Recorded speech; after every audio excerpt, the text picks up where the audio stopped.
broadcasting from the underground command post, deep in the bowels of a hidden bunker, somewhere under the brick and steel of a nondescript building, we've once again made contact with our leader, Mark Levin. Hello, everybody. Mark Levin here. Our number, 877-381-3811, 877-381-3811. Well, I'll tell you, no shortage of news out there. California's burning again. And, of course, for the media, it's about politics. President talked about forest management and maybe the need to cut billions. He was attacked. The governor, Jerry Brown, blamed climate change and the failure of Republicans, among others, to recognize it. He was not attacked. Now, I know what the president's talking about. The timing's off, but I know what he's talking about. These left-wing groups have succeeded in many respects preventing state and federal governments, and local governments too, from cleaning out the deadwood out of these forests. You can go Google this. I mean, there's been litigation on this. The left fights very, very hard and says fires are necessary. It's just a natural part of growth. It's a natural part of death and life. And they've had the upper hand. That's one of the reasons these fires have been worse than they have been in the past. And that's worth a debate later, not now. Right now, it's all hands on deck, and that's exactly what's taking place. It has nothing to do with climate change. The climate didn't create that fire. But I guess everything has something to do with climate change, doesn't it? It's Veterans Day. Of course, we want to salute all the vets out there, as we do every day on this program, because every day is Veterans Day as far as we're concerned. Every day is Respect the Military Day, and the police and firefighters and emergency personnel. But we do want to thank our veterans today and salute them. All kinds of things going on in Florida. Arizona looks like it's over. The Democrat will win, and she is crazy as the ant in the attic. She's an absolute left-wing kook. But it's harder and harder to tell her apart from other left-wing kooks that are getting elected now. And they did play tricks. These emergency voting centers, have you heard about them? In Florida, you have these ballots people cast, and they cast these ballots because, you know, they can't tell right there if somebody is who they say they are, if they don't have the appropriate identification with them. They call them provisional ballots, and more what the Democrats do in these Democrat counties, and they quickly mix them with the other ballots, and you can't tell them apart one from the other. And in Georgia, they're trying to steal that governor's race there, too. It looks like war is breaking out now, with Hamas shooting 100 missiles into Israeli cities and towns. We're going to get into that. Can't wait for the news coverage from Jake Fake Tapper and the rest. We have individuals who've been elected to Congress, two women who are said to be the two first Muslim women elected to Congress. One of them has come out again today and said she's a big supporter of the BDS movement. This is an anti-Semitic movement against the Jews in Israel. And there's not a word of coverage on CNN, not a word of coverage on MSNBC, not a word of coverage on any major news network or cable station. Not a word. Nothing. While they throw the word racist around and Hitler around and Nazis around, somehow they miss these wonderful ladies. And we'll get into that too. But the first thing I want to talk about, ladies and gentlemen, is the nature of the media and the Democrats, and we have to go back to this. I've got page after page of clip after clip of what took place over the last 2 days on television. The things that the Democrats say, the things that the media say, the things that the media guests and contributors say, they are so outrageous. So outrageous. And you know me, I try to get to the bottom of these things. What is going on here? And what is going on here? is that in the 1960s and 70s and the early 80s, the media decided that it wasn't enough to report the news. This has been documented. And to let you interpret it. That they were going to report, quote unquote, the news and interpret it. And not only were they going to interpret it, they were going to interpret it from a liberal perspective. And so that's what you see. The media is part of this entire progressive movement that has devoured really all of our institutions. Many of you, your synagogues and churches, our entertainment, even late at night. You see it. Academia is now all for one and one for all. And the media. And the media. This is why you're frustrated. But editors and publishers, and they spoke about it and they wrote about it openly, in the 60s, 70s, and early 80s decided that they were going to advance what they call liberal values, but what it is left-wing bias. And they're doing it, and they're doing a lot of it. Now, I've heard interpretations of this election that it's we've lost the suburbs because of Trump. We've lost the suburbs because of Trump. That's not why we lost the suburbs. We've lost the suburbs because of single white women. That's not why we lost the suburbs. We lost the suburbs because of married white women. These are all the argument. That's not why we lost the suburbs. What's happening are the metropolitan areas are getting bigger and bigger and bigger. You have public transportation moving further and further out into these suburbs and outer suburban areas. But the real reason is immigration. Now, I must say, I am so busy with Levin TV and Fox and writing my next book, I don't have the chance to listen to talk radio anymore. I really don't, unless it's about a half hour before I go on the air. So I don't know what everybody else is doing. But I had a lot of back and forth with a couple of my talk radio buddies, and maybe they raised this. I don't know.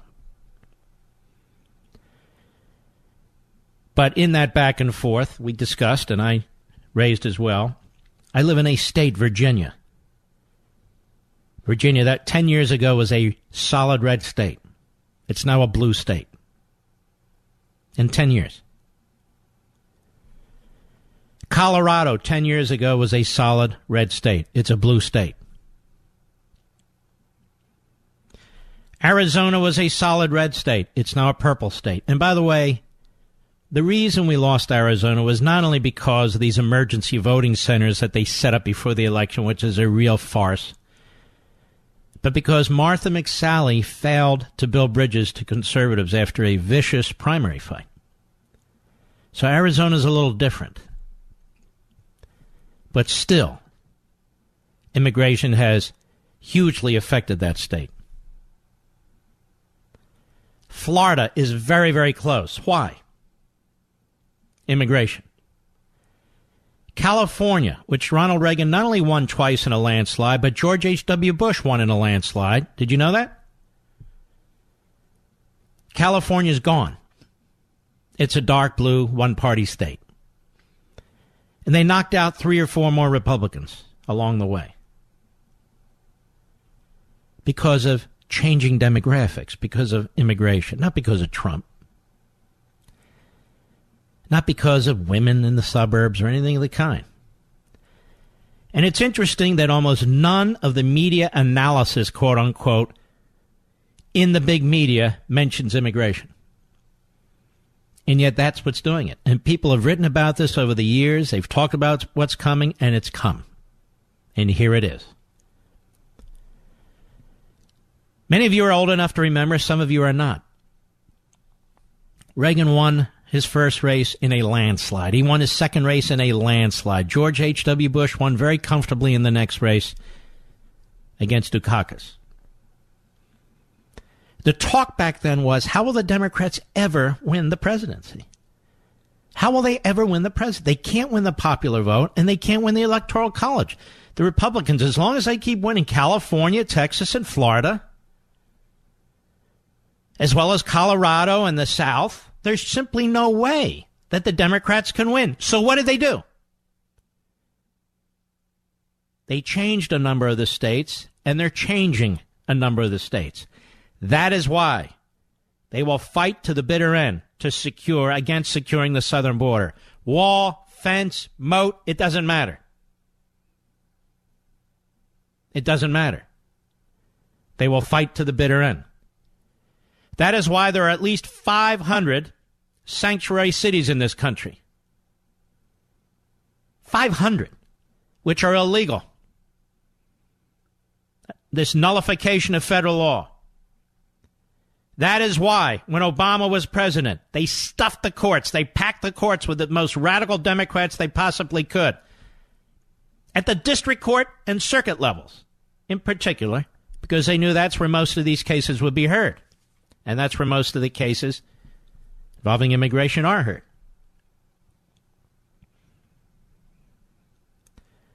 And so this is the problem. And way back when, during so-called comprehensive immigration reform, when George Bush was pushing it, I believe it was 2006, 2007, I spoke at great length on this program, that the clock was ticking. This isn't about brown people, yellow people, white people, red people, albino people, whatever. This is about reality, and you're seeing it. Because without assimilation, and this really is the first period in American history, I'd say the last 30 to 40 years, that we've had immigration without assimilation. And without assimilation, people coming to this country have no connection to this country. People coming to this country have no connection to the American culture. That is why you keep hearing Democrats and the media, and they're one and the same, keep accusing anybody who talks about securing the border or ensuring that our voting lists are correct or anything like that as being racist. Racist. Because balkanization, tribalization, diversity of cultures is exactly what they want. That's the name of the Democrat Party. It cobbles together these coalitions. It doesn't want assimilation. It needs us at each other's throats. That's the problem our country faces. Not Donald Trump. Not Donald Trump's tweets. And the truth is, if Jeb Bush were president, or one of these other guys was president, we'd be in a worse position today. Worse. Than we are right now. It is very superficial. It's very easy to just keep dumping on, well, if Trump did this and Trump did this, the suburbs this and the inner suburbs and the... It's not correct. It's knee-jerk. The population is changing. And that is why you keep hearing the race baiting. That is why you keep hearing a white privilege and white supremacy from the left. That is why you keep hearing the most outrageous things from the left. To try and prevent the discussion that I'm having now with you for the last 20 minutes. They don't want it. That is why the media doesn't talk about it. But it's happening. Right in front of your face. I'll be right back. Mark Levin.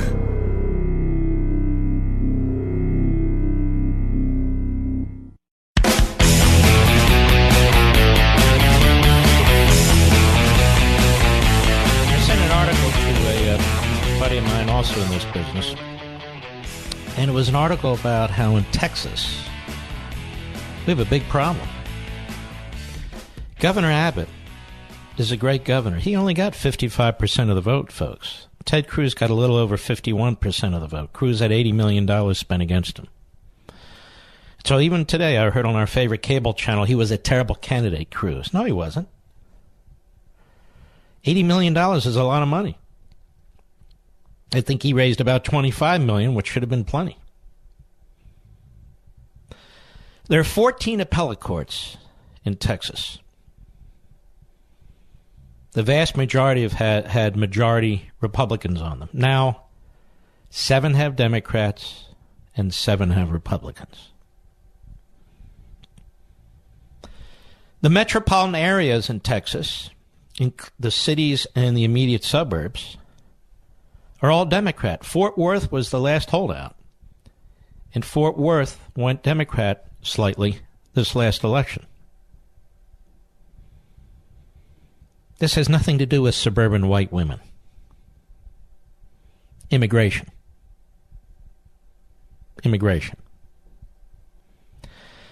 The fact that the Democrats own California has nothing to do with suburban white women.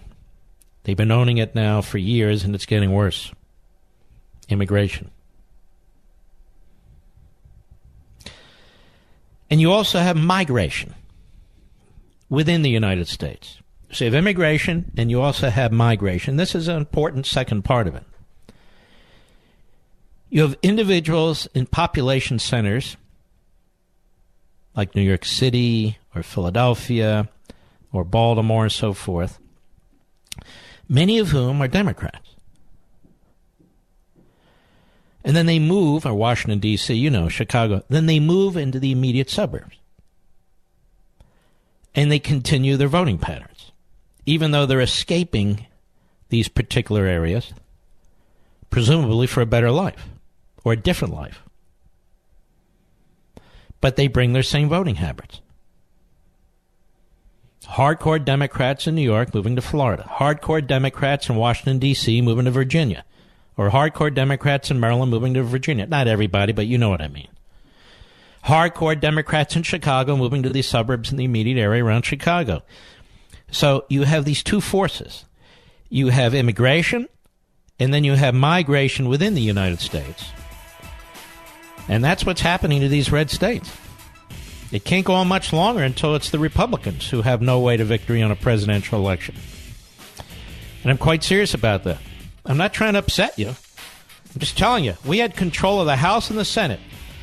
And because many of the people who lost in the House, many of the rhinos this last election, wouldn't step up on immigration, we never got our wall. I'll be back. These days, you can do just about anything online and on demand. It certainly makes our lives easier, right? Well, now you can even get postage on demand with Stamps.com. That's right. With Stamps.com, you can buy and print real U.S. postage for any letter or any package right from your computer 24 hours a day, 7 days a week, when it's convenient for you. My clients expect their shipments fast, and Stamps.com helps me deliver. You, too, can access all the services of the post office right from your home or office. Send any letter, any package, anywhere. Just click, print, and mail. It's that simple. Stamps.com saves you money, too. They give you postage discounts you can't get at the post office, and it's a fraction of the cost of expensive postage meters. And now we have a special offer from Stamps.com for our listeners. The offer includes a 4-week trial plus postage and a digital scale. No long-term contracts. To get this special offer, simply go to Stamps.com, click on the microphone at the top of the homepage, and type in bunker. That's Stamps.com, enter bunker.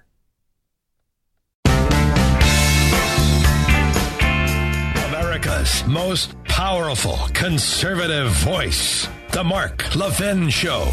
Dial in now. 877-381-3811. It's this saggy jawline, ladies and gentlemen. It's this jawline and the double chin that give your age away. But not anymore. Introducing the brand new Genicel chin and neck treatment with dual peptide and MDL technology. Chamonix's most advanced technology ever. It not only tightens saggy jawlines, but it plumps the lipophilic layers of your skin to contour and define the jawline within minutes. Using peptides and metolactones together for the first time, it works amazingly quickly, and the results get better every day. Nothing else works like the new Genicel chin and neck treatment to sculpt the chin and smooth out that annoying turkey neck. And there's the best news. Here it is. It's yours free when you order Genicel for under-eye bags and puffiness. And for results in 12 hours, Genicel's immediate effects is also free. Call 800-SKIN-604, 800-SKIN-604, or go to Genicel.com right now. Imagine that double chin disappearing in about a week with Genicel's chin and neck treatment. Now, stop imagining. Call or click right now. 800-SKIN-604, 800-SKIN-604, or Genicel.com. That's Genicel.com. This was all predictable. The Bush administration, Karl Rove, the Republican House that was, just wouldn't do anything about it. You know, I wrote Liberty and Tyranny in 2008. That's 10 years ago. And I talked about how the 14th Amendment does not provide birthright citizenship and so forth. And I laid out all these issues, and I concluded the combination of intended and unintended consequences and legal and illegal immigration is transforming American society. 10 years ago. Using the U.S. Census Bureau's data collected in March 2007, the Center for Immigration Studies reported the nation's immigration population, legal and illegal, reached a record 37.9 million in 2007. It's much worse today. Immigrants account for 1 in 8 U.S. residents. It's higher now. But that was the highest level in 80 years. In 1970, it was 1 in 21. In 1980, it was 1 in 16. In 1990, it was 1 in 13. And today, I wrote this, it's 1 in 8. And today, I bet it's 1 in 6. Overall, nearly 1 in 3 immigrants is an illegal alien. Half of Mexican and Central American immigrants and 1/3 of South American immigrants are illegal in the United States. Of adult immigrants, 31%, this is 10-year-old, 11-year-old statistics. 31% have not completed high school compared to 8% of Native Americans. Since 2000, immigration increased the number of workers without a high school diploma by 14% and all other workers by 3%. The proportion of immigrant-headed households using at least one major welfare program is 33%. It's higher now, compared to just 19% of Native American households. The poverty rate for immigrants and their U.S.-born children under 18 is 17%, nearly 50% higher than the rate for Native Americans and their children. Immigration accounts for virtually all of the national increase in public school enrollment over the last 20 years. In 2007, there were 10.8 million school-age children from immigrant families in the United States. Now it's far more. The Pew Hispanic Center, again, this is 2004, estimates that 9% of the population of Mexico was living in the United States in 2004. 57% of all illegal immigrants are Mexican. Another 24% are from other Latin American countries. 55% of all Mexicans in the United States are here illegally. By 2050, Hispanics will be between 29% and 32% of the nation's population. Washington Post columnist Robert J. Samuelson, again, this is from Liberty and Tyranny 10 years ago, analyzed the Census Bureau's annual statistical report on poverty and housing and household income from 2006 and found, among other things, that there were 36.5 million people in poverty. I'm quoting him. That's the figure that translates into 12.3% poverty rate. In 1990, the population was smaller, and there were 33.6 million people in poverty, a rate of 13.5%. The increase from 1990 to 2009 was 2.9 million people. That is, Hispanics, he writes, accounted for the entire gain of the increase in poverty in the United States. He's talking about immigration. Now, if you were to go through these statistics that Robert Samuelson, a columnist for the Washington Post, went through back then today on any of these cable channels, that is CNN, MSNBC, you would be accused of being a white supremacist or a racist. Samuelson explained that from 1990 to 2006, the number of poor Hispanics increased 3.2 million, from 6 million to 9.2 million. Meanwhile, the number of non-Hispanic whites in poverty fell from 16.6 million in 1990 to 16 million in 2006. Among blacks, there was a decline from 9.8 million in 1990 to 9 million in 2006.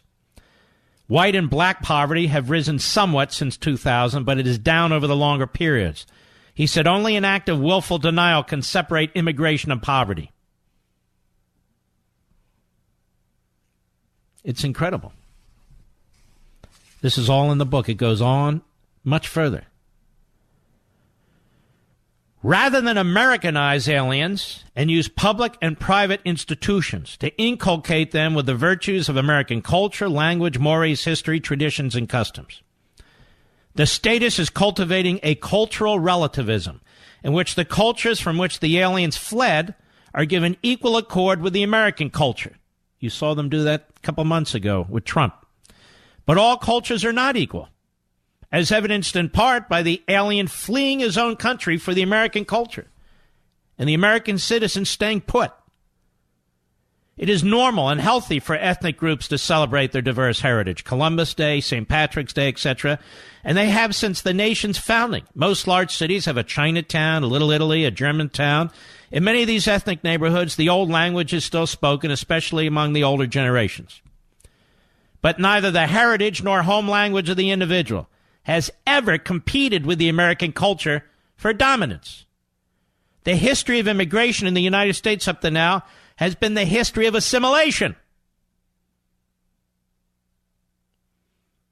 George Washington in his farewell address, 1796. Am I boring everybody? You want me just to attack Trump and white women? Quote, citizens, either by birth or choice, of a common country, that country has the right to concentrate your affections.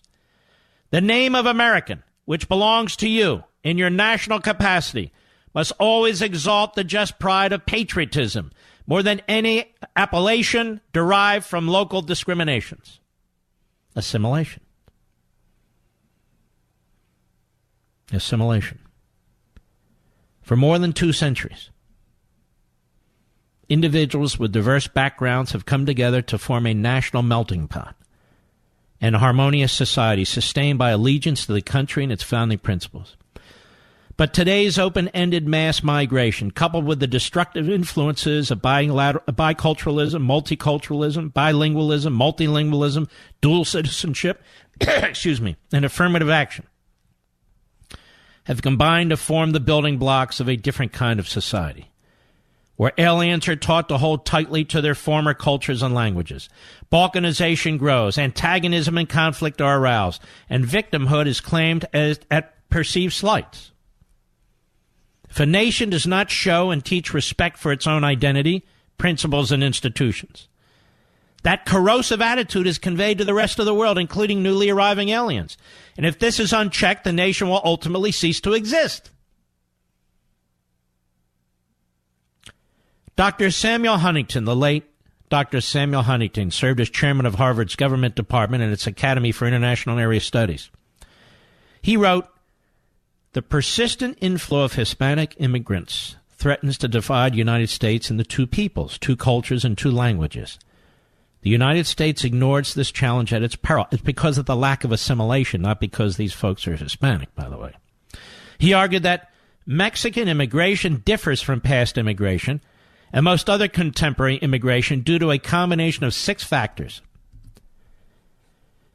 scale, illegality, regional concentration in the Southwest, contiguity, persistence, and historical presence. The consequences, he believed, are stark. Demographically, socially, and culturally, this is him. The reconquista, that is, the reconquest of the Southwest United States by Mexican immigrants, is well underway. Can you imagine a man from Harvard writing this today? He wrote this in 2006. Can you imagine? They'd be beating on his door and writing things on his driveway. Besides, how can an alien participate fully in American society if he does not share the language that binds citizen to citizen? How can he acquire better skills, pursue higher learning, or interact effectively in the marketplace if he doesn't speak English? How can he assess the benefit of entering into contracts or other legal arrangements if he cannot understand the terms and conditions to which he commits himself? And most important, how can the alien comprehend the nation's founding principles and pledge allegiance to them if he cannot be sure of their intended consequences and meaning? And yet, we have the Democrat Party and these various ethnic front groups, don't we? Yes, we do. And they do not want unity, these political forces, because unity undermines their power. And apparently unity undermines CNN and MSNBC. And so they engage in practice on these networks that are intended to proscribe debate.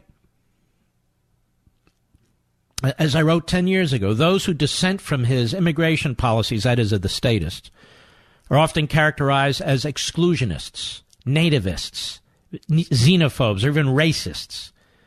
The neo-statist offers no alternative to the status quo and condemns the conservative for not going along. He not only accommodates balkanization, this is most of your Republican friends, but panders to it. But the good citizen contributes to the social cohesion of the civil society for his own benefit and the benefit of that society, and he expects his government to do the same. The conservative believes that to the extent immigration can be applied to that purpose, it's desirable. When it does not, it is destructive of those ends. And unless we address this, and it looks like it's not possible given who controls the House now, and apparently wasn't possible when the Republicans controlled the House because about 40 or 50 of them had absolutely no interest in securing the border. Many of them lost their races this time around. It's going to become increasingly difficult to win the presidency. Now, the never-Trumpers and the more, what should I say, and the never-Trumpers who claim now not to be never-Trumpers, they'll never admit this. It's got to be Trump. He's turning people off. It's got to be Trump. He's turning people off. Has it ever occurred to them that he may actually be speaking the truth many times? Like on this issue? Whereas other Republicans don't have the guts to do so? So this has had the biggest influence on the midterm elections. This has had the biggest influence on the nature of this society. And it's going to continue. And you can hear it. The language that's being used by politicians, by people in the media, the violence that you see rising up. The nation is divided, very badly divided. And it's only going to get worse. I'll be right back. Mark Levin.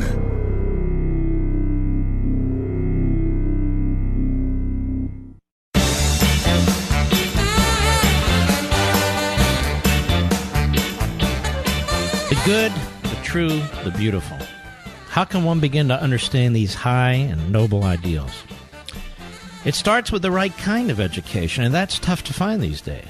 But I know one college that provides a comprehensive education of the very best kind, an education in the philosophical, political, theological, scientific, and literary heritage of the West. And that's Hillsdale College.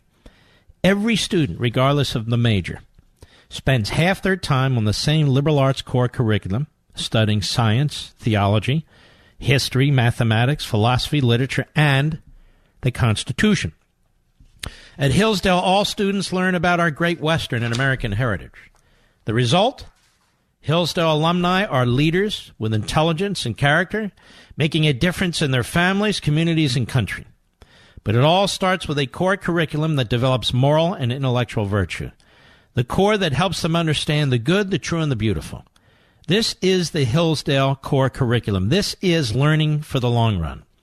Discover what education is meant to be, folks. Just check them out at levinforhillsdale.com, Levin for Hillsdale.com, levinforhillsdale.com. Nationalism. I've discussed this probably more than anybody. I've written about it more than anybody. The alternative to me is Americanism. And the reason, in part, is because of the confusion about what nationalism means. The founders of this country and the framers of the Constitution were very concerned about and skeptical of nationalism. They created a national government, but they insisted on federalism, limiting the power of the national government. When you say things like nationalism, you're saying things that progressives said at the turn of the last century. I've told you before. Theodore Roosevelt gave this big speech that was hugely popular back then called the New Nationalism. And you're also sounding like neocons. Well, what do you mean by that, Mark? I actually went back to the beginning of Liberty and Tyranny because I had recollected writing this. And here's what I wrote. Columnists William Crystal and David Brooks, Brooks now, of course, with the New York Times, and Crystal with himself, promote something called national greatness conservatism. National greatness conservatism. That's what they said. They co-authored an opinion piece in which they exclaimed that it does not despise government. How could it? This is them. How can Americans love their nation if they hate its government? But the way to restore faith in our government is to slash its flabbiness while making it more effective, unquote.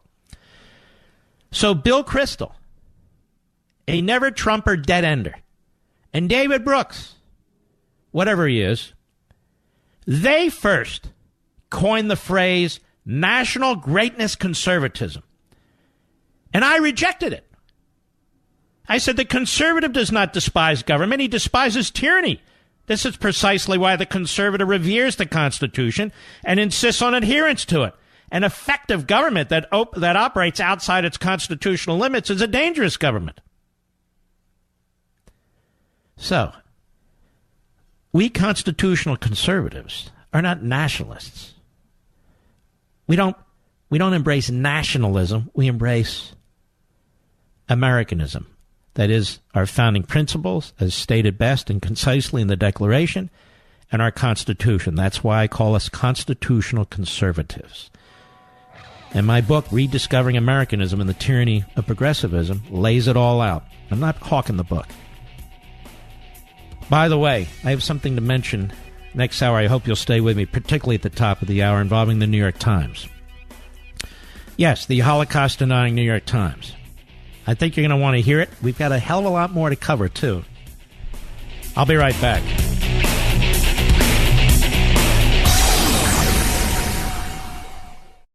Sleep is supposed to be a restful time. But when you wake up feeling stiff with pain in your neck and back, how is that restful? Sleep is important. The quality of your sleep affects the quality of your daily life. So why not guarantee a better night's sleep with a Purple mattress? The Purple mattress is unlike anything you've ever experienced. It was developed by an actual rocket scientist to be both firm and soft at the same time. You get great support, amazing comfort, and it sleeps cool. You have to try it to believe it. So go online and sign up for a 100-night risk-free trial. If you're not fully satisfied, return it for a full refund. Get a better night's sleep with Purple. You're going to love Purple. And right now, listeners will get a free Purple pillow with the purchase of a mattress. That's in addition to the great free gifts they're offering site-wide. Just text Levin to 474747. The only way to get this free pillow is to text Levin to 474747.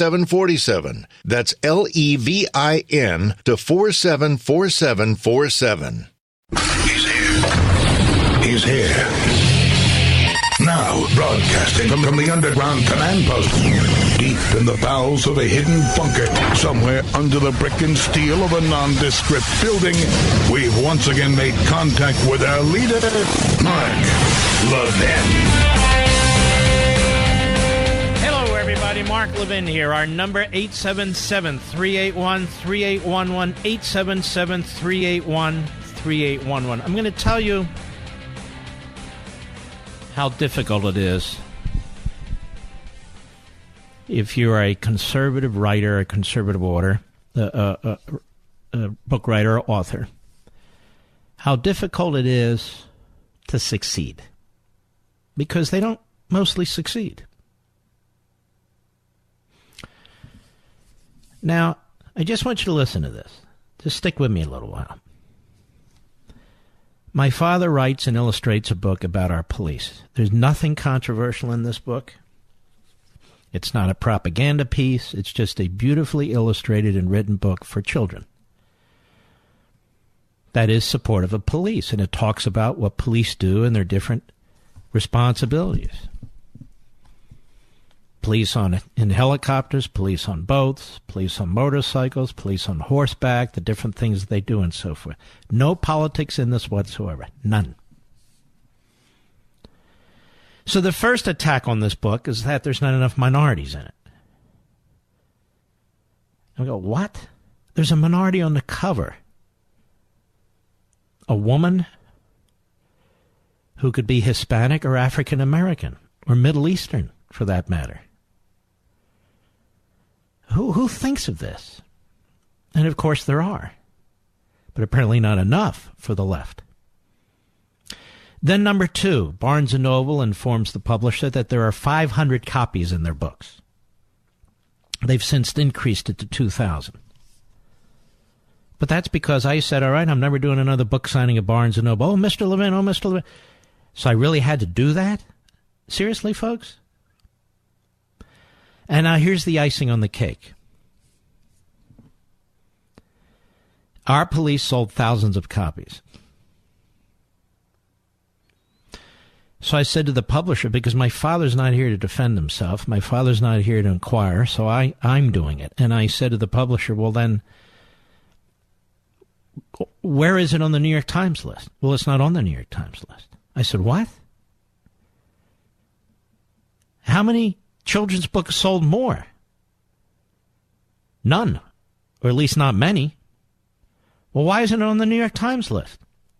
Because most of the sales were on Amazon. Well, most of the sales were on Amazon because Barnes & Noble only took 500 books. And I said, you know why this book is being treated the way it's being treated, ladies and gentlemen? Because of the title. Our Police. I'm glad my dad doesn't have to see this, because I know it would upset him. It upsets me, quite frankly. The difference is I'm big enough and have a big enough audience and write about issues that are compelling.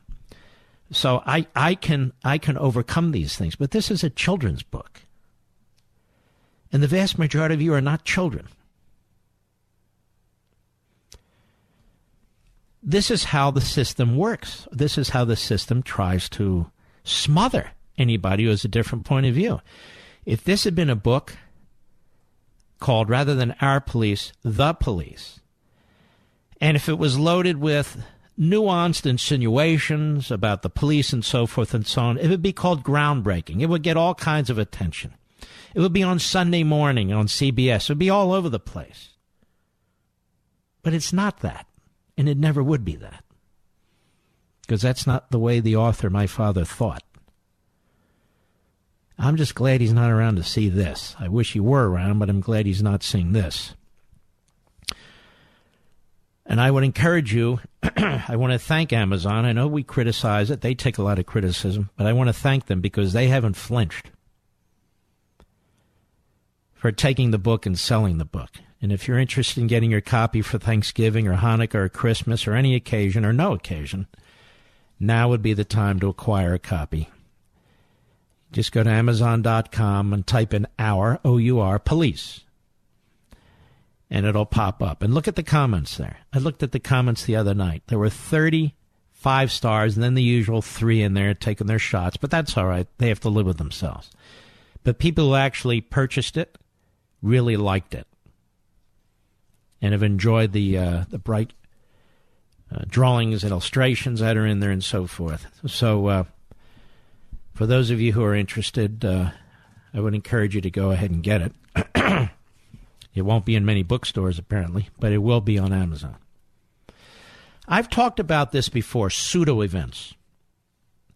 And we got a lot to talk about. I want to talk about CNN thinking of suing the White House. I can't wait to get into that one. Whitaker somehow, he threatens the Constitution, which is nonsense. The absolute clown show this weekend of these will-be chairmen and chairwomen of these committees. What a bunch of radical throwback flamethrowers. And I hope they do most of what they say they're going to do, because it'll turn off a whole lot of people, and it'll anger you. I mean, they think the Kavanaugh hearings angered you? Just imagine all these other hearings in the media, how that's going to anger you for the presidential election. You watch. These are not smart people. They walk in the doors all the time, politically and otherwise. And I definitely want to go on about what's going on with Israel. They're under attack by Hamas. That would be the Palestinians. out of Gaza, which are shooting missiles, so far over 300 missiles aimed at their towns and cities. These missiles have further distance capabilities and are far more accurate. And I can't wait to see how the American media covers this, too. And we'll get there in a minute. But we talked about, you and I, this book. I do a hell of a lot of reading, as you know, called The Image by Daniel Boorstin. He's dead, but he was the director of the Library of Congress for a period of time. Boorstin, Boorstin. The book is The Image, The Guide to Pseudo Events in America. And I want you to think about this. The more you see and hear Jim Acosta and Don Lemon and Fake Tapper, the more you see the conga line of phony anchors and contributors on CNN and MSNBC, I want you to think about this. But think about Acosta at that presidential press conference. And Boorstin wrote, a pseudo-event is a happening that possesses the following characteristics. Let's see if this matches up. In other words, you're creating an event. You're creating news. It's not actual news. And that's what Acosta did. Number one, it is not spontaneous, but comes about because someone has planned, planted, or incited it. It is not a train wreck or an earthquake, but an interview. All right, meets that number one element out of four. Two, it is planted primarily, not always exclusively, for the immediate purpose of being reported or reproduced. Therefore, its occurrence is arranged for the convenience of the reporting or reproducing media. What a better place for Acosta to do what he's doing than in front of the media, in front of the president, in front of the cameras, and in front of the scribes. So it clearly meets element number two for a pseudo-event. Number three, its relation to the underlying reality of the situation is ambiguous. Its interest arises largely from this very ambiguity. Concerning a pseudo-event, the question, what does it mean, has a new dimension. While the news interest in a train wreck is in what happened and in the real consequences, the interest in an interview is always, in a sense, in whether it really happened and in what might have been the motives. You see? Mr. President, why did you keep calling that an invasion? It's not an invasion, sir. It's not an invasion. Are you trying to divide the country? Do you think that has race consequences? It's a caravan, sir. It's a caravan. So clearly, what Acosta did met the third element of a pseudo-event. Number four, usually it is intended to be a self-fulfilling prophecy. The hotel's 30th anniversary celebration, say, by saying that the hotel is a distinguished institution, actually makes it a distinguished institution. Okay. A self-fulfilling prophecy. This man's not acting presidential. Well, that was a self-fulfilling prophecy based on your own conduct in front of the man and how you attacked the president and the way you attacked the president, wouldn't give up the microphone, which didn't even belong to you. So in this case, clearly, and in many others, and this book, I'm trying to get the copyright date on here, was written in 1961 and put out by the University of Chicago Press, a serious publisher, university publisher. Daniel Boorstin, a very serious and intelligent man. The book is The Image. Perfectly describes Acosta and perfectly describes much of the media today. He said, in the last half century, a larger and larger proportion of our experience, of what we read and see and hear, has come to consist of pseudo-events. We expect more of them, and we are given more of them. They flood our consciousness. Their multiplication has gone on in the United States at a faster rate than anywhere else. Even the rate of increase is increasing every day. This is true of the world of education, of consumption, and of personal relations. It is especially true of the world of public affairs. Got it?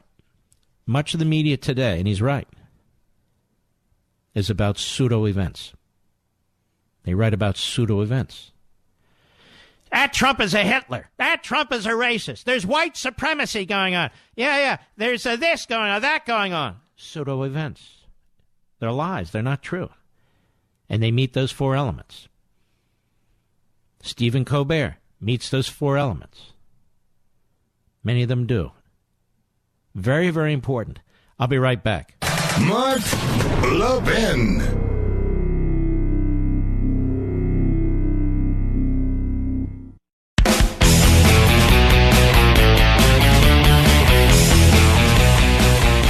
Now, let me give you some examples of pseudo events. Acosta was a pseudo event. He created a news story because in and of itself, it's not news. I hear my friend Andrew Napolitano constantly saying that there is a very strong argument that the appointment of Matt Whitaker as the acting Attorney General is unconstitutional. He's dead wrong. He keeps misreading the statute. But I don't say that to try and embarrass him or humiliate him. But when he says those things, especially in Fox, it's used by the left. And that same idea pushes out there, as you can see from Chuck Schumer on CNN yesterday. Cut one, go. The appointment of Mr. Whitaker should concern every American, Democrat, Republican, liberal, conservative, who believes in rule of law and justice. He's already prejudged the Mueller situation. If he stays there, he will create a constitutional crisis by inhibiting Mueller or firing Mueller, even so Congress has to act. Well, let's stop. So you can hear his incoherence. He's trying to figure out the case to make. Ladies and gentlemen, the Attorney General was forced out and replaced with another person, legally and constitutionally, under the Vacancies Act. It's not a big deal. There's no constitutional crisis. None.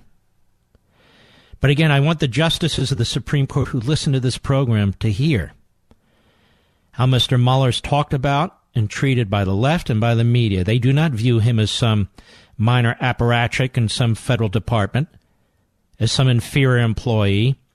So important is his role, according to them, so significant, so powerful, that he needs to be protected. The president cannot fire him, and he can't even appoint an acting attorney general to whom he'll report.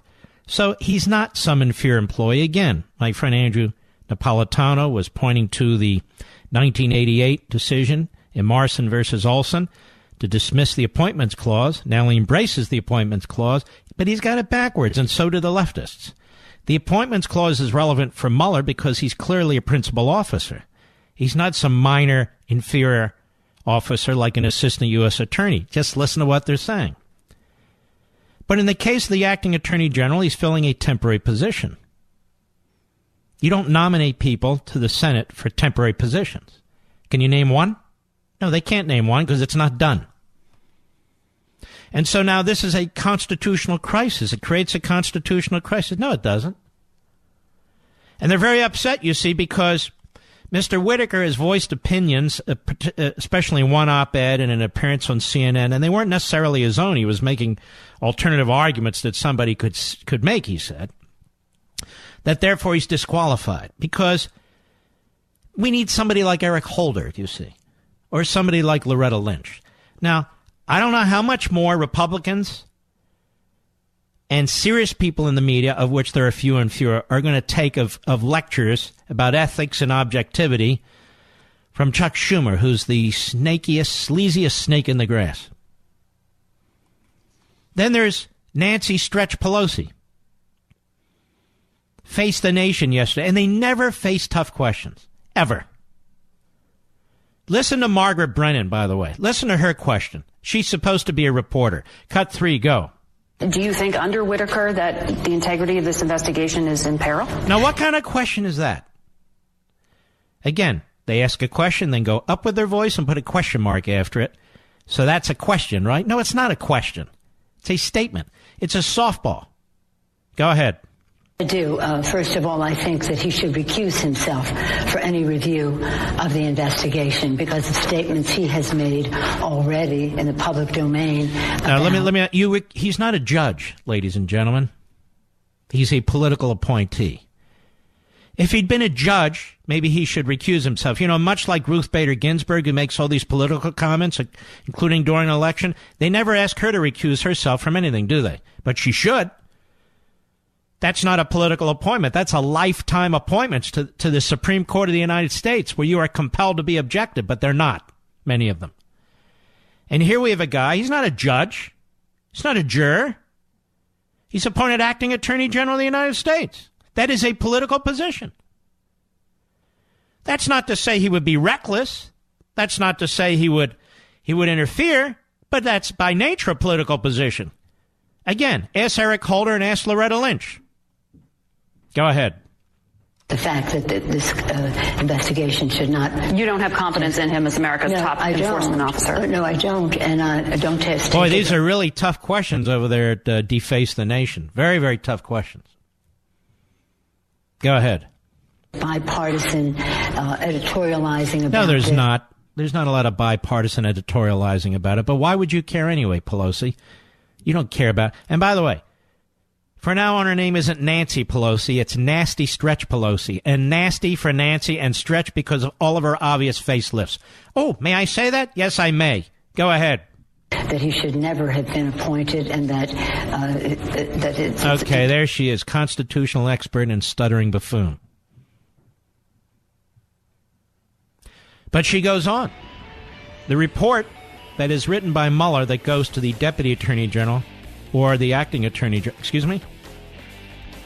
Okay. That goes to them is supposed to be confidential. Why? Because, ladies and gentlemen, a report of this sort by a prosecutor is always confidential. Well, Pelosi doesn't think it should be. And when we come back, you'll want to hear what she has to say. We'll be right back.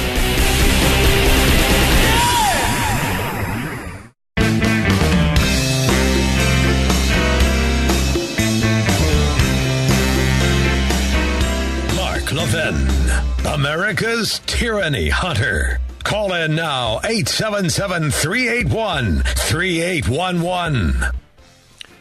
Every time you go online or use public Wi-Fi, well, you're putting your personal information in danger. Unless you take precautions, a hacker can grab your passwords or credit card information in seconds. Now, these hacks happen millions of times a day, and the victims have their personal information exposed or identity stolen. So how can you protect yourself? The software I use is called ExpressVPN. ExpressVPN makes it super easy for anyone to stay secure online. ExpressVPN hides your IP address and encrypts all of your data online. That means nobody can see what you do on the internet. Not even government spy agencies like the NSA. The ExpressVPN app takes 90 seconds to set up on your computer or phone. Then you click a button and poof, you are protected. So, if you want to protect yourself, you want to protect your privacy from hackers and spies, visit expressvpn.com/Mark to get this special offer. 3 months free with a 1-year package. That's expressvpn.com/Mark. for 3 months free with a 1-year package. Don't risk your online data any longer. Visit expressvpn.com/Mark today. Now, Pelosi. Let's see. What are you going to do about this Mueller report, Nancy, a.k.a. Nasty? Cut 4, go. There are questions about what will happen when Bob Mueller wraps up his investigation, the report and the conclusions he comes to, and whether they will ever see the light of day, because we don't know if they're going to be shared with Congress. In a Democrat-controlled House with subpoena power, would you force that? Well, listen to these questions. Incredible. They are signaling media types what they want the Democrats to do. Go ahead. What he will decide and what will be made public, but we do want the truth. The public has a right to know. The public has a right to know. Oh, yeah, why don't you lead her a little bit? The public does not have a right to know when there's a criminal investigation and certain individuals have not been charged, and you write it up in a report and issue it. Can anybody tell me of any United States attorney who does that? Hello, Supreme Court members, pay attention. This guy's not an inferior employee, he's principal officer. Here again, we expect him to write a report. We expect to be public. That's not normal. That's not even acceptable in a normal prosecution. And he's not supposed to do it here. Go ahead. And no one is above the law in terms of our having. What do you mean nobody's above the law? What are you talking about? The law says no. You're the one acting above the law with your ping pong eyes. Go ahead. So you don't think it would require a subpoena to the DOJ to release let us it? hope not. But the Congress, the beauty of our Constitution is the Oh, system. you idiot. You don't know a damn thing about that. Do you know how much? I would pay a fortune to her favorite charity just to get her on this program for 30 minutes. No, but she'll only do shows like Deface the Nation or what? Meet the Depressed. Or This Week with the Little Dummy. You know, that's all they'll do. They won't come on this show. Then we have Jerry Nadler on ABC's This Week. He would have been a great prosecutor in the Soviet Union. Another leading question from Stephanopoulos, the Democrat Clintonoid. Cut 5, go. The president just announced that Matt Whitaker will be the acting attorney general. Do you believe that appointment was legal? Wow, what a question, Georgie. Do you believe that appointment was legal? Gee. Now, keep in mind, they pick the guests they want. They determine the questions they're going to ask. So this is basically a ballet. In this case, I don't know who the ballerina is, but this is basically a ballet act here. That's what it is.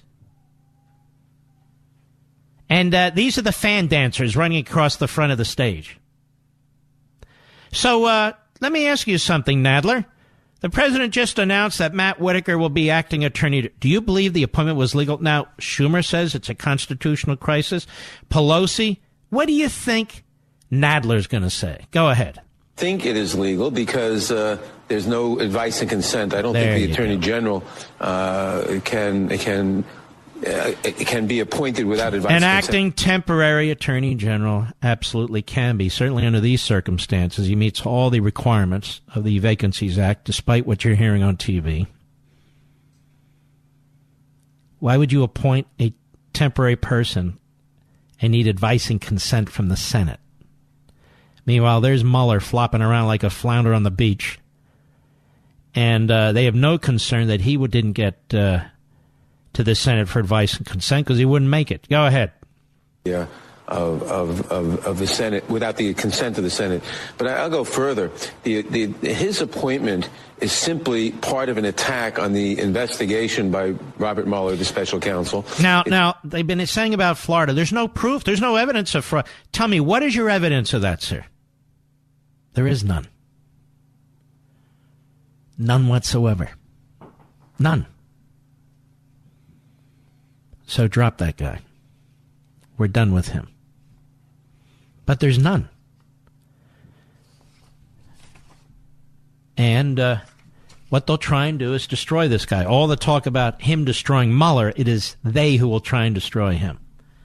Now, as we swing back to our press, who was asking these tremendous questions, weren't they? Is it legal? Do you agree with that? Will you subpoena them? Wow. Did you enjoy lunch? That press. They're very angry with the president at CNN, the constipated news network. Very angry. And they claim that they have a First Amendment free press right to have their man Acosta in that press room. Did you see what I posted over the weekend? Short and sweet. Well, why haven't they brought suit yet, CNN? They may well, and hope they get an Obama judge, because that changes everything. But let me tell you what their problem is. It's multifold. The government, that is the President of the United States and the Trump administration, is not preventing Acosta from reporting in any respect. He can report on anything he wants. They're preventing him from coming into the press room and asking a question. The vast majority of reporters in the press room are not asked to provide a question. They're not called on. Mr. Acosta has no constitutional right to be called on whatsoever. Moreover, he needs to be in that room. He can watch it on TV like the rest of us. So he loses absolutely nothing. He has the right to report. He has the right to report on what takes place in that press room. But he doesn't have a constitutional right to be called on to ask a question. He does not have a constitutional right to be called on to ask the question. What about all the others? And moreover, the others he's interrupting. That's number one. So he does not have a constitutional right to be in that press room or a constitutional right to ask a question. The president calls on the various reporters. Number two, when it comes to the Constitution, there are two other CNN reporters in the room. So it's not as if CNN isn't represented in the room. Now, I would argue they don't have to be, but the fact is they are. There's two other CNN reporters in the room. So CNN is not affected by this in any significant way.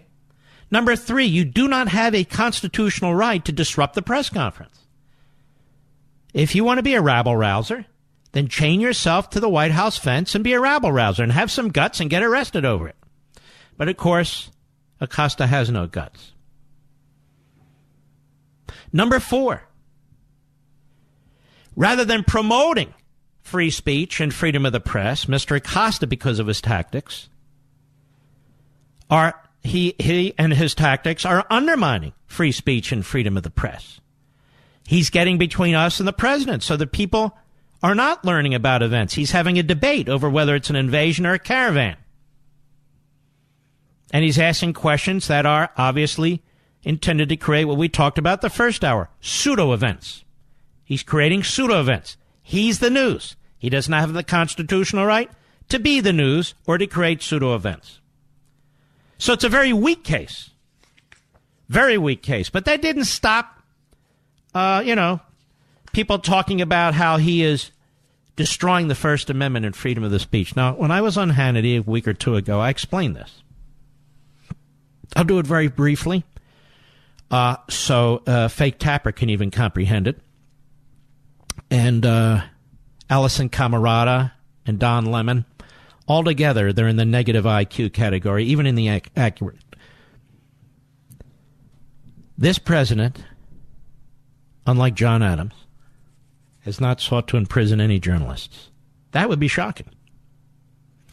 This president, unlike Abraham Lincoln, has not sought to imprison any journalists. Both of them did. This president, unlike Woodrow Wilson, is not out to imprison any journalists. Woodrow Wilson did.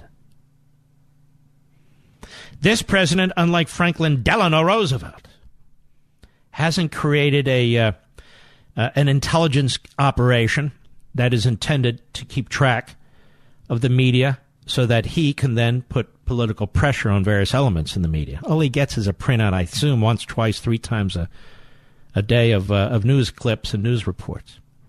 Moreover, this president, unlike FDR, did not use one of his Democrat hacks, sort of a modern-day Nadler, running a Senate committee that subpoenaed 1,000 subpoenas to news organizations, to Western Union, other telegraph organizations, for the purpose of punishing publishers and broadcasters, not so much reporters, but publishers and broadcasting companies that didn't go along with his agenda, the New Deal. Did you know this? Oh, it's true. It's true. All he did is say, you know what, Acosta? You're disrupting the press conference. You've done it enough. You don't get 4 questions. The microphone doesn't belong to you. You don't get the slap at an intern. That's what he did. He kind of pushed her, slapped her, whatever you want to call it, on the arm. You don't get to disrupt my presidential press conference. You have no constitutional right to do that. So I jerk your press pass. So this president, when it comes to the media, and the media that have the hate for him, has actually responded in a very civil way. He fights them by challenging them openly, whereas they have barrels and barrels of ink and balloons full of hot air on TV. He uses Twitter. Big deal. And, of course, unlike Barack Obama, he didn't sick the FBI on 20 Associated Press reporters, or a reporter for Fox and his parents, or an investigative reporter for the New York Times, or any of the sort. Barack Obama unleashed more investigations involving the media than all his predecessors combined. than all his predecessors combined. I'll be right back. Mark Levin.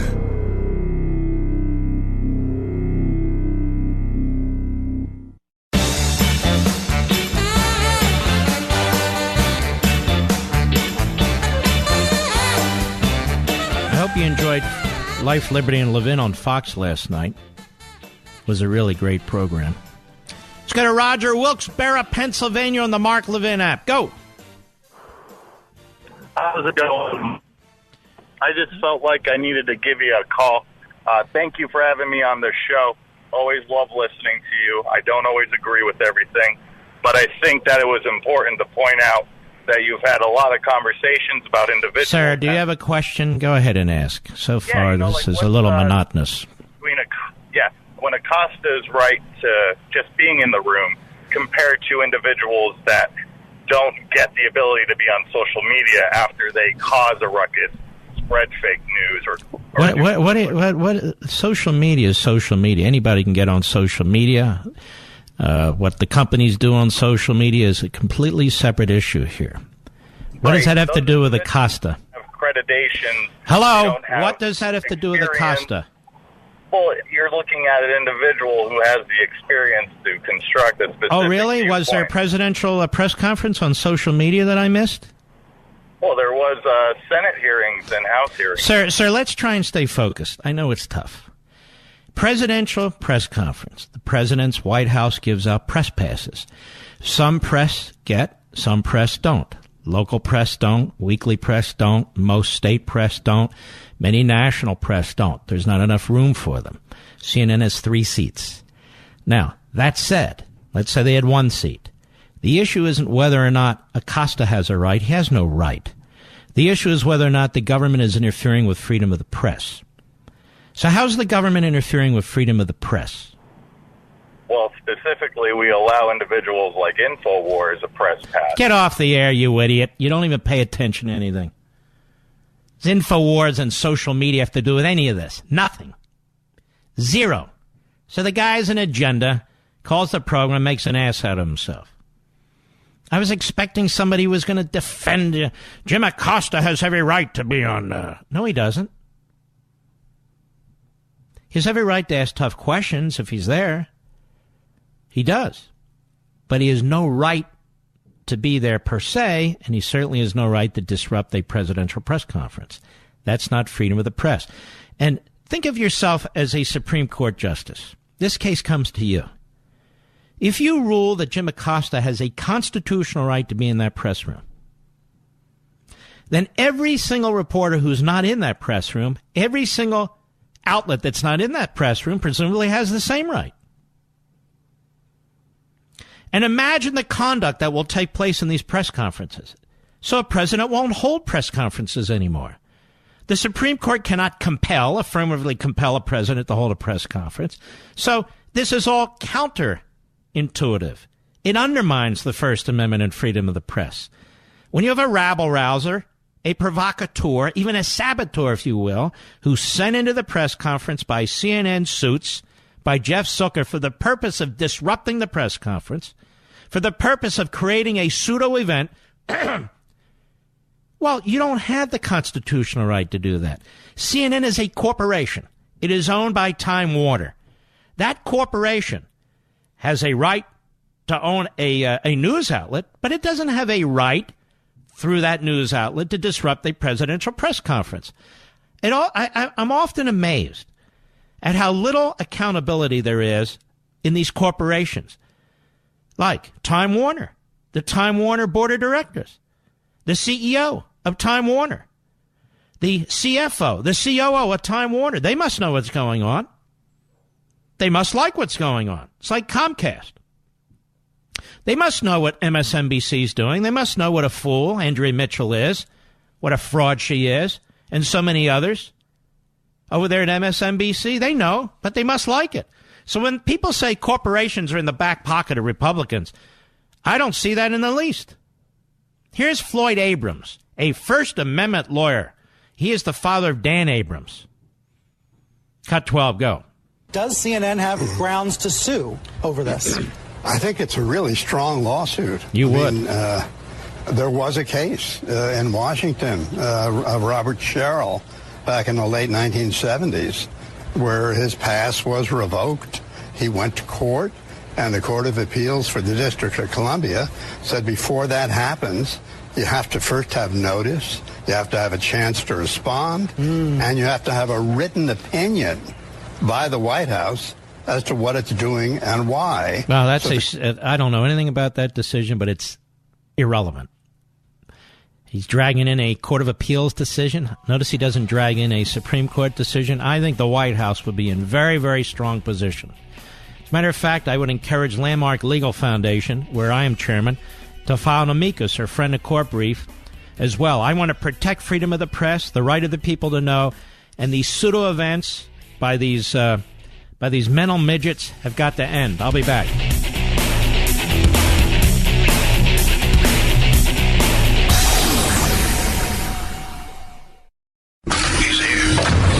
He's here. Now, broadcasting from the underground command post, deep in the bowels of a hidden bunker, somewhere under the brick and steel of a nondescript building, we've once again made contact with our leader, Mark Levin. Hello, everybody. Mark Levin here. Our number, 877-381-3811, 877-381-3811. You notice how predictable all these Sunday shows are? You notice how predictable all the news is? I mean, other than Fox, where you really do get kind of a 50-50. You really do. And that's according to Harvard. 52% negative on Trump, 48% positive. Yeah, even that. But the rest of the networks are so predictable. So predictable on their Sunday shows and on their news shows. They all say the same thing. And they bring in the same kinds of guests.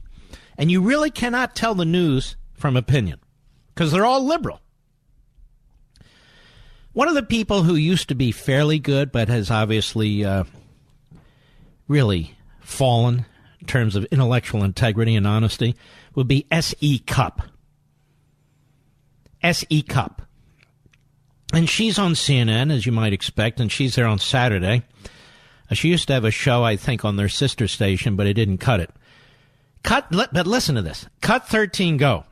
In a matter of 1 week, the president has attacked the rule of law and the Constitution on no less than 3 fronts.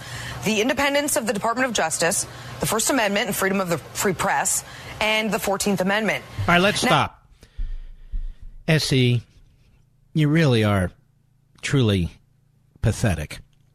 The Justice Department is not independent. Do you see it in the Constitution? It's a cabinet office. The Justice Department is not independent. The president nominates the Attorney General, the Deputy Attorney General, the Associate Attorney General, all the Assistant Attorneys General. He nominates all the U.S. attorneys. Now, while the president isn't getting involved in criminal investigations and things of that sort, the idea that this is some independent department is nonsense. This is a republic. It's still a republic to some extent. Number 2, he didn't attack the First Amendment. He told a prima donna and a narcissist that he's not coming back until he fixes his ways. Just because that's a colleague of yours and you all circle the wagon around a circus clown, that just makes you guys clowns too. So he didn't attack the First Amendment. Number 3, the 14th Amendment. Many of us have been writing about and talking about so-called birthright citizenship. So, S.E. Cupp, if you can tell us where birthright citizenship actually comes from, which Congress passed a statute to interpret the 14th Amendment that way, which president signed it into law to interpret the 14th Amendment that way, or which Supreme Court ruled that, then why don't you report it on your so-called program? The answer is there is no such ruling, and there was no such decision by any elected officials. So you're 3 strikes and you're out. But, of course, you'll probably get a bonus. Go ahead. But, S.E., you didn't care when Obama threatened the press. Oh, yeah, I did. Plenty of us were critical of the 44th president for seizing phone and email records of reporters from the AP and the New York Times. Wow, and Fox News. Seizing records from reporters. Has Trump seized record? But I was critical of it. seizing records from reporters. So what records has Trump seized from reporters? Go ahead. And, of course, other presidents before Trump were guilty of constitutional overreach. In 1937, FDR infamously attempted to pack the courts with friendly judges. There was the Box 13 scandal of 1948, when LBJ was accused of stuffing 202 additional ballots into a box. Who brought up any of this? Now she's talking to herself. They do a lot of that over at CNN, the Constipated News Network. Who did any of this? Go ahead. Swung the Texas Senate election in his favor at the last minute. Oh, I brought that up. I think that's important to know, don't you? Because everything's compared to Trump. Well, let's do it. Go ahead. Of course, there was Nixon's Saturday Night Massacre in 1973, where he fired both his attorney general and deputy attorney general when they refused to fire Archibald Cox, the special prosecutor charged with investigating the Watergate scandal. Where's she going with all this? It's so fascinating. Not. Go ahead. Well, history is replete with greedy and craven presidents who tried to expand executive power and undermine the Constitution. Here's where, and you can tell by her affectation, here's where she's very dismissive. Don't give me the whataboutism. No, it's called context. Don't give it to me. Don't want to hear that. I don't want to hear about FDR and internment camps. No. We accuse Trump of that. I don't want to hear about these presidents who violated the First Amendment and freedom of the press. No. We want to blame Trump for that. Go ahead. None has attacked the rule of law and the Constitution on so many fronts at the same time. You know what? You are a blithering buffoon. You really are a blithering buffoon. It's sad to see what was once a potential star turn into, what? Just another doofus. Go ahead.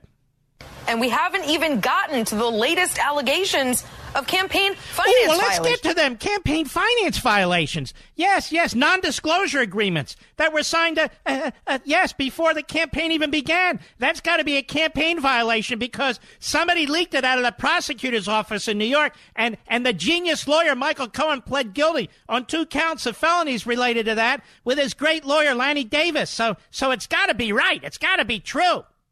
Name one case in which there was ever a conviction of such a sort. There isn't any. There isn't any. This is what I mean. Is she reporting? Is she giving her opinion? What the hell is she? What the hell are all of them, for that matter?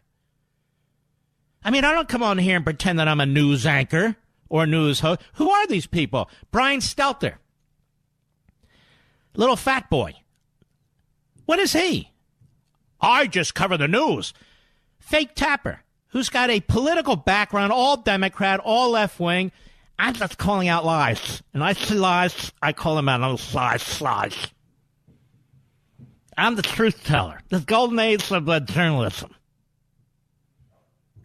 Plus, I want to be on Colbert's show more. Me and the gang, Acosta, Don Lemon. Yeah, we want to be on the Colbert show because he's really funny and he's with us. So this is S.E. Cup. I have no idea what SE stands for, nor do I care. Let's see here. All right. Let's take a call, shall we? Wayne, North Wales, Pennsylvania, XM Satellite. How are you, sir? Good, Mr. Levin. How are you? Very well, thank you. I just want to let you know that earlier you were speaking about your father's book, and I listened very carefully because I have a grandchild on the way, and my other son has 2. So at that point, I immediately went upstairs and I went on to Amazon, and I ordered a dozen of those books. Whoa. Thank you. Well, I'm not done yet. And then I started to think, because I just retired from working at the school district next to where you went at Springfield. Yeah. Wait a minute. You work for the Springfield Township School District? Yes, sir. Well, before I was in the Cheltenham Township School District, I was in that school district. I lived on a street called Bent Lane. Yep. And my parents had their nursery school, and we'll be right back with you, America, and their little day camp on what was then Paper Mill Road. Yep. Yeah, right near the high school. I ran the transportation department for 36 years. Wow. Wonderful. So after ordering my first dozen books, I decided that because this is Veterans Day, my father passed 8 years ago on Veterans Day. Oh, boy. And in memory of your father, I purchased another dozen books, of which I will be taking some down to the Cheltenham School District to donate to them in your father's name. Oh, man, you're great. And then I'm going to take some to Springfield. Hold on, don't go broke now. I worked in the public school system, and I'm on their pension program, Mark. I am not going to go broke, trust me. All right. You're a very honest guy. I like you. So I'll donate them in your father's name. So I will see my superintendent, Dr. Hacker, at Springfield, and I will give them to her to donate them to Springfield. And because I also did simultaneously Springfield and Upper Dublin the last 7 years I was in the district, I will be taking them up to Upper Dublin and donating them to that district as well. Well, let me say this. You are a very, very kind man. I hope when my next book comes out, and I may well come to Philadelphia with our buddies at WPHT. We'll see. I hope you'll come out and I get to meet you, Wayne, and you'll remind me who you are. Okay? Yep. Well, you come up. I happen to work at a Chinese restaurant in Chestnut Hill, so you have my number. You give me a call, and I'll be more than happy to take you to dinner. All right, man. Thank you. Chestnut Hill. Man, oh, man. Yep. And I love Chinese food, too. Isn't that something? Let's go to Keith, Boulder, Colorado, XM Satellite. Go right ahead. Yes, sir. Mr. Levin, thank you so much for educating us out here in the real world. Colorado, baby. Much. Yeah. Although you're in Boulder, that's a tough neighborhood. Well, I'm working here. I'll be back to Virginia here pretty soon. But listen, I did see the interview with or the press conference with Acosta. Sickening. I was in the Marine Corps. I worked on Marine One during Clinton. I didn't vote for him, but you respect the office, and I'm not seeing that a lot today. President Trump is in there, and he gets opposition from every front, and it just makes me sick to see Acosta behave like he did, and people think that that's acceptable. I mean, just completely disrespectful to our president. He's not a newsman. He's an actor. And if you want to be an actor, then you'll be an actor. Yeah. I don't think he should be allowed in. I don't want to see that. I want to hear the press. I want to see what the president has to say, and I just wish more people would stand up to that. I'm with you. And by the way, thank you for your service on this Veterans Day. We thank everybody. And we appreciate our veterans every day on this program. And I say so at the end of virtually every program. Keith, thank you, buddy. And you're exactly right. We'll be right back. Mark Levin.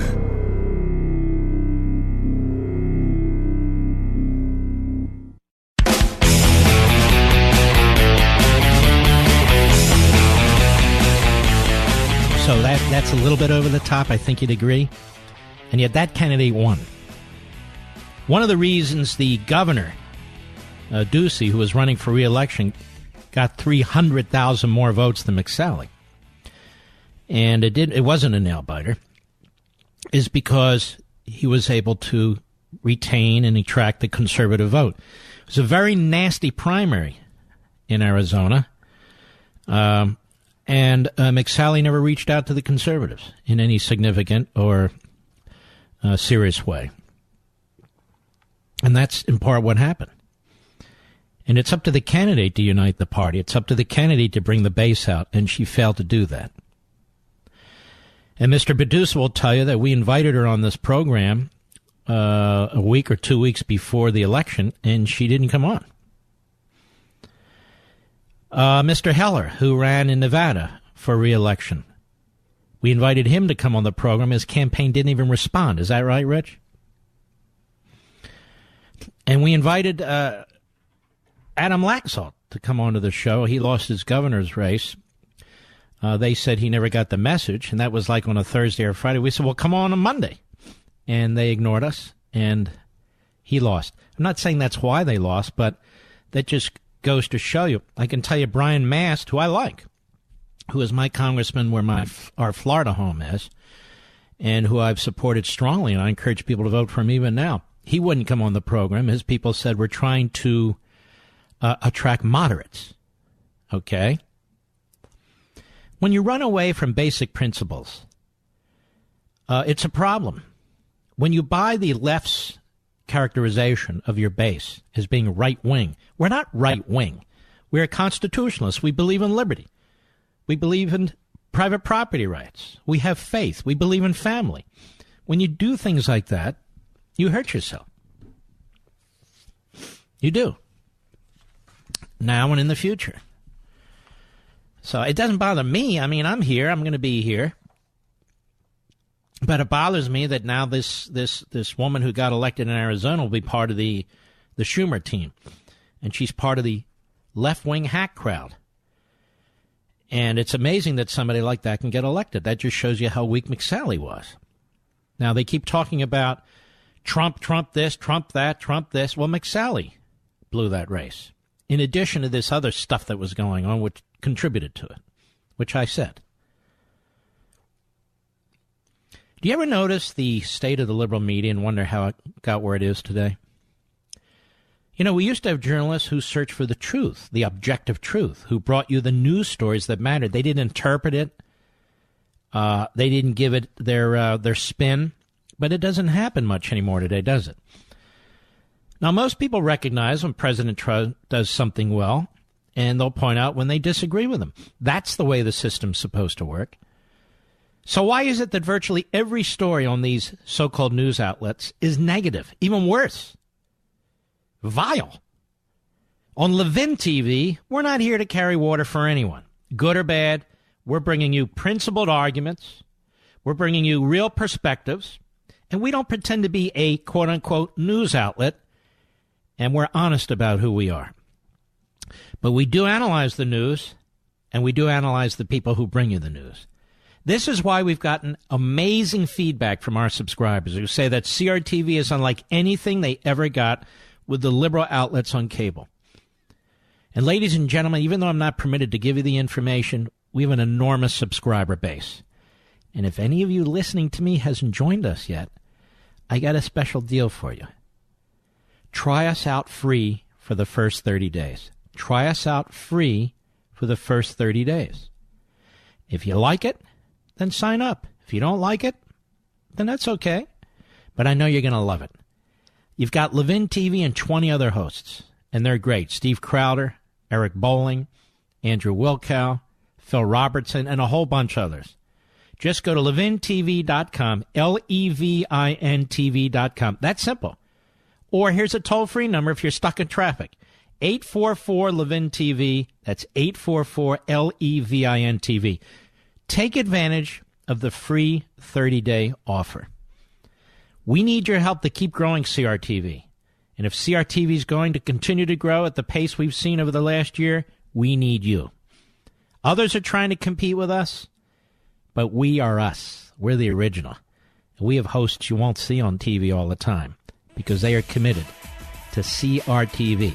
So join us. Go to Levin TV, that's LEVIN-TV.com, or call 844-LEVIN-TV, that's 844-LEVIN-TV. And by the way, it's a great gift. If you're thinking of a Hanukkah gift, a Christmas gift, even something to bring on Thanksgiving, say, look what I just did for you. Gift it. 844-LEVIN-TV. We'll be right back.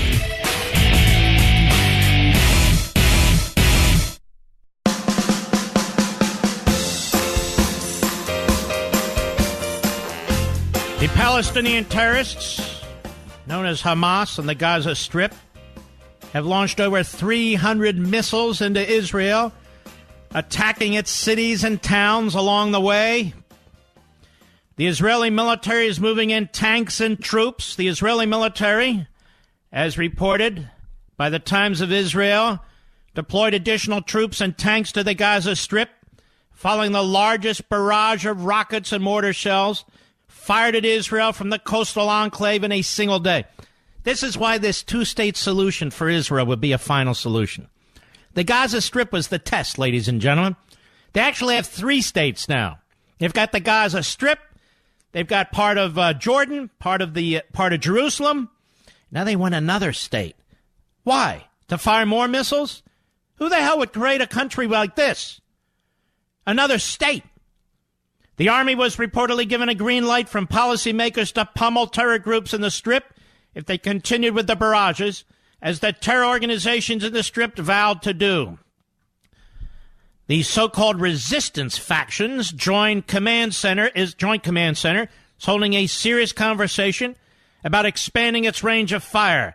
Ashkelon is just the beginning. Approximately 1 million Zionists will be this is the terrorist speaking, within the range of our missiles if the Zionist enemy's decision is to continue its aggression. So Israel's attacked, you see, and it's the Jews who are aggressive. I'm waiting for CNN to jump in. Or how about those two lovely ladies who were just elected? The first women Muslims ever elected to Congress who hate the Jews in Israel. Oh, yeah. But you won't hear that reported either. According to the Israel Defense Forces, over 300 rockets and mortar shells were fired at southern Israel from the Gaza Strip as of 10 p.m. Monday, a number that was expected to rise as barrages continued throughout the night. It's nighttime there. The attacks began shortly after 4:30 p.m. when terrorists fired a Kornet anti-tank guided missile at an Israeli bus near the border, seriously injuring an IDF soldier who was on board at the time. Dozens of other soldiers had basically just gotten off the bus. A home and an apartment building were hit in the city of Ashkelon, and the rocket attack on the apartment building shortly after midnight Monday. 7 people injured, including a woman in her 60s. And it goes on. Strikes on buildings in Netivot and Surat caused significant damage and minor injuries to the occupants and sparked fires in the surrounding areas. In Netivot, Hadashat TV News showed how a single piece of shrapnel from a rocket pierced the outer wall of one home, flew across the bedroom, splintering a baby bed, and on and on. So Israel's under attack again by the terrorists who call themselves Hamas. And Israel's moving tanks into the area as I speak, heavy armor, and more troops. We'll want to keep an eye on this. And, of course, the American media, as they sit, you watch how they get prepared. They get prepared to attack Israel. And then they'll accuse the president. You know, Mr. President, maybe it's your tone that caused the man who hates you and the Jews to go into the synagogue. You watch these people. They are despicable. The last time this happened, I had just gotten off a plane from Israel. And the terrorists, Hamas, the Palestinian terrorists in the Gaza Strip, attacked Israel then. And I told you, back then it was a PR play. And our media attacked Israel. Our media attacked Israel. Our media had blood on its hands, and you watch what they do. We'll keep a close eye on this. But it could be the war's about to break out. We shall see. The good news for Israel is they have a wonderful prime minister. The good news for America is we have a wonderful president who won't put up with this stuff when we're attacked either. No Barack Milhouse, Hussein Obama. Well, let us continue. Andrew, Washington, D.C., the great WMAL. Go. Thank you very much. Yes, sir. Mark, how are you doing? Very well. Go right ahead, my friend. I wanted to give you a first-hand report of, as best I could, with the best memory I could, of being a reporter in Washington for 30 years. I was on the radio. I wrote original scripts, and I was also on the air.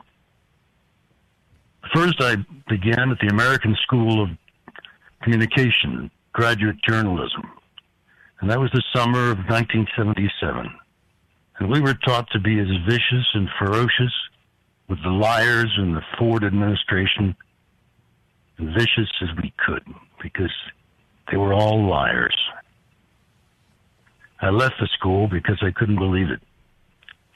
I began freelance writing, and then I knew I had a good voice, so I started small stations, just covering small stories, until I finally, in 1984, got into the Voice of America. I thought, well, the Voice of America. There'll be a chance for objectivity. Well, the managers were objective up on high, not the editors.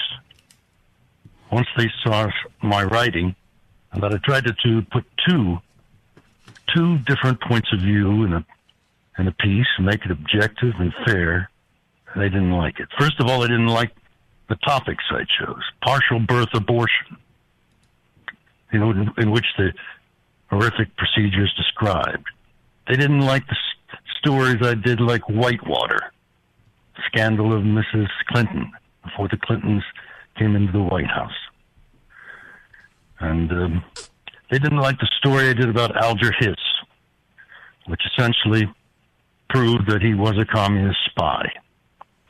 And I became known as someone who was a conservative and also a Christian, because I did stories on prayer and the breakdown on religion, the crackdown on religion. So what happened to you? I stayed there. Yeah. And I suffered through it. Yeah. For 30 years. So who's attacking the free press and freedom of speech? Isn't it the current crop of so-called journalists and their editors? Yeah, that's their training. Mm-hmm. And the purpose of freedom of the press is to promote free speech among people, is it not, sir? Of course it is. That's okay. And yet, look at you. You had a viewpoint. You tried to be a straight shooter. And what they wanted really was conformity, didn't they? Yeah, and they hassled me like crazy. They made my life difficult.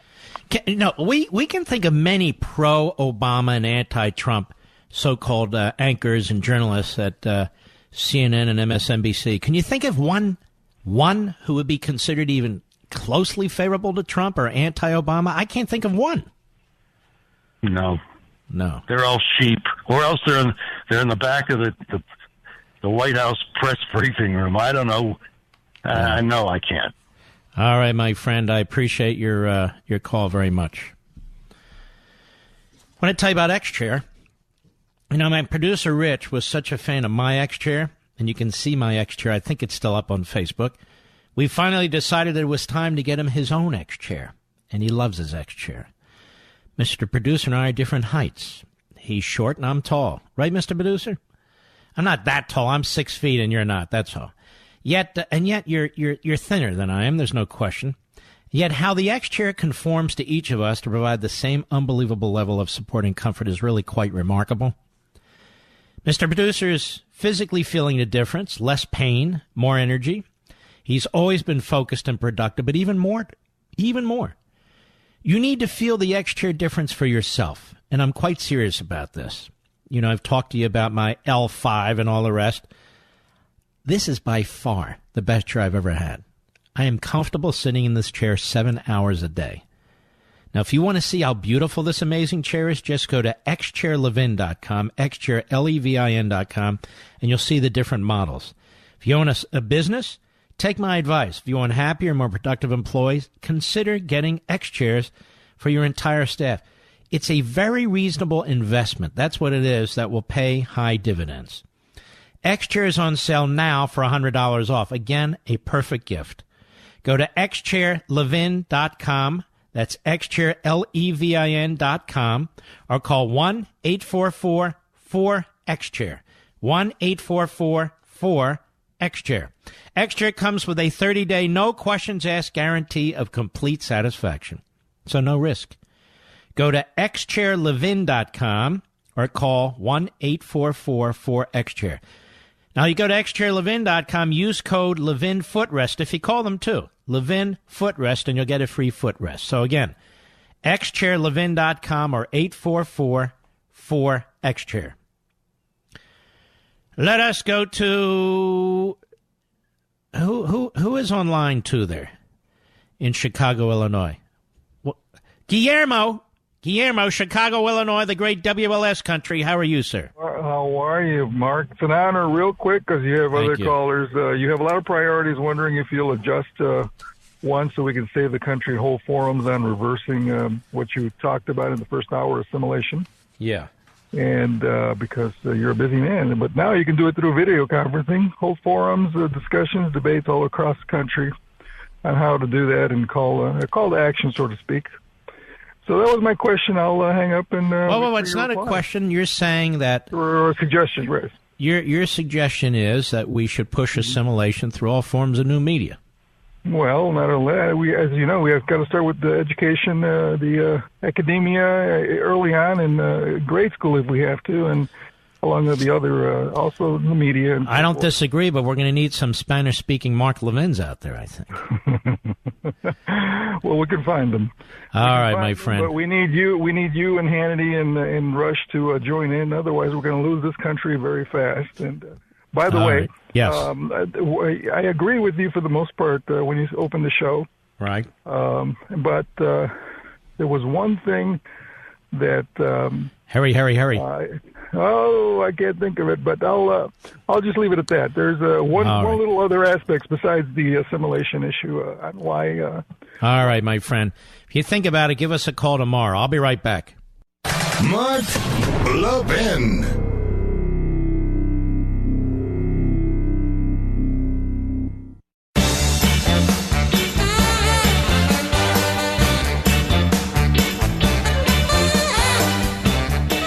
With Thanksgiving almost 2 weeks away, I bet you're thinking about travel and parties and napping with a belly of turkey and pie. You know who else is looking forward to the holidays? Scammers and crooks. Every year, fraud increases around the holidays, and the thieves like to celebrate with your hard-earned money. From fake charities to package delivery scams, 'tis the season for identity theft, too. So don't let the holiday spirit distract you from staying safe. You'll need identity protection more than ever. So get it from the best. My ID Care has been taking care of Fortune 500 companies for years. And now they're offering identity protection to everyone so you can make sure your whole family's covered. From Tri-Bureau credit monitoring to dark web scanning, it's the kind of comprehensive protection you need. Plans start for less than $10 a month, and only My ID Care offers a money-back recovery guarantee. I don't worry about identity theft anymore, and neither should you. Enjoy your holidays with peace of mind from My ID Care. My listeners also get 15% off at myidcare.com/Mark, promo code Mark. Learn more and then let My ID Care take care of you. myidcare.com/Mark, enter promo code Mark. myidcare.com/Mark, enter promo code Mark. Well, we had a great Life, Liberty, and Levin. Do we have time to play the first clip, Mr. Producer? Let's go for it. Listen to this. Go. I want to get back to this issue of these hearings where they're going to be pushing out all these subpoenas. I believe in congressional oversight strongly. The FBI, the Department of Justice, the intelligence agencies, our tax money goes into these places. These are institutions that are authorized by Congress. They're funded by Congress. You have federal employees involved in activity.